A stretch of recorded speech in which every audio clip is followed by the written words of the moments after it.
Eh bien, bonjour à tous les auditeurs et à toutes les auditrices de vipradioonline.fr. Tout de suite, le débrief info RVPB reportage VIP Presse Adam Brandt concernant les changements au 1er octobre 2021. On est en direct.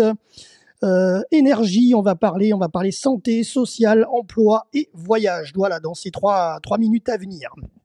Allez, on commence tout de suite avec l'énergie. La Commission de régulation de l'énergie, la CRE, a annoncé une nouvelle hausse des tarifs réglementés appliqués par Engie pour le gaz, plus 12,6% TTC.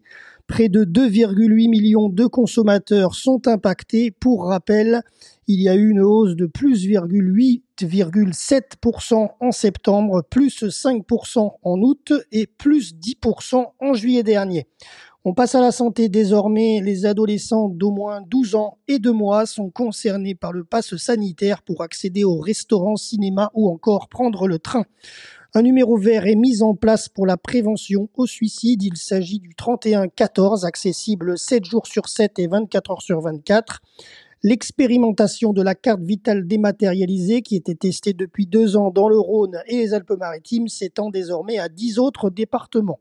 Social, revalorisation des APL, aide personnalisée au logement de plus 0,42%. Nouvelles règles pour le calcul du montant de l'allocation chômage. Cette mesure controversée par les syndicats est censée favoriser la stabilité de l'emploi en rendant moins favorable l'indemnisation du chômage des salariés ayant alterné contrat court et inactivité. Emploi, le salaire des soignants est revalorisé. Plus de 500 000 agents hospitaliers seront concernés.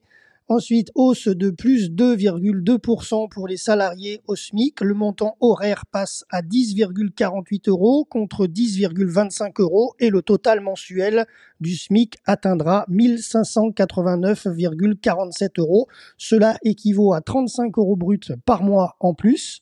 2,25 millions de salariés sont concernés.